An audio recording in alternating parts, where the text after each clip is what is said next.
The pain that I had, initially it started off as more of an ache in my lower back. That's when the injury began to sort of present itself.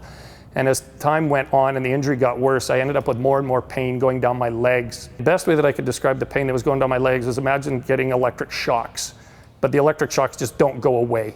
Simply trying to get out of bed in the morning was a challenge. Simply trying to walk. I literally walked hunched over for a number of years. Having a nice straight body position was not possible for me due to the immense leg pain. I had to give up skiing, I had to give up my cycling, I had to give up running, I had to give up a lot of my fitness activities because simply the pain didn't allow me to do it. I had instances where we would be out, we were on vacation, and we were just walking through the mall, and all of a sudden I got a jab of the pain and literally fell on my face in the middle of the mall. My wife knew what was going on, so she knew what to do and basically just leave me there, don't touch me. But what really sent it over the top for me to know that I had to do something about it was actually here at the training academy. And I was walking in between the two buildings, and I got an episode where I fell over flat on my face with a bunch of recruits around me. And I just remember saying, "Don't touch me." I was in so much excruciating pain. I had spent numerous years in an awful lot of back pain and seen numerous surgeons in Canada, never really getting a whole lot of really good solutions to what they were going to do. Some had talked about doing fusions, some had talked about doing discectomies, both of which were not a long-term solution. I had been told by one of the neurosurgeons that I saw in Canada that there was an option for what they referred to as a disc replacement surgery. There was one doctor in Canada who performs it, unfortunately, is in the same city that I live in, Calgary.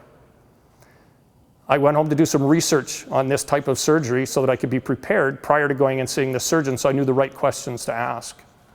That was how I found out about ONZ, was as I would Google disc replacement surgery, just for information, ONZ came up as a very good source of information for me to be able to ask the right questions when I went and saw my surgeon.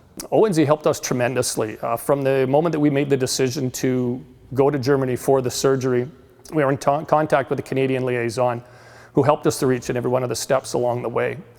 We had to organize our own flights to Germany and back from Germany, but from the time that we arrived at the airport in Germany to the time that we left, everything was taken care of for us. Our transportation, meals, accommodations, and everything was looked after for us. So my particular surgery is a 3-level disc replacement. So I am a 3-level M6, so M6 is the name of the implant itself. Lumbar, I've got the implants in my lower spine, artificial disc replacement. The surgery that I had, particularly with the 3-level implants, was a 2.5, 3-hour surgery. They had me up and walking the next day. My surgeon was Dr. Thomas Bierstedt. Dr. Bierstedt's an amazing man. From the first time that we had our consultation, face-to-face consultation with Dr. Bierstedt, he was very open and honest about what the surgery was going to take, as well as what some of the side effects could be or what some of the possible repercussions could be with having this type of surgery. Any questions that I had or my wife had, he was open and honest with answering every single one of them. So I spent the following 6 days in the hospital, doing just basic recovery and walking around the ward, just getting comfortable with walking before doing too much else. 1 week after having the surgery, I was sent to Medicos auf Schalke for the rehab, and spent another additional week doing rehab there, extensive rehab, starting at 7 in the morning, going until 5 o'clock every day, which was amazing because it's all different types of rehabilitation, all different types of physical therapy to help you get better. The doctors of ONZ essentially gave me my life back.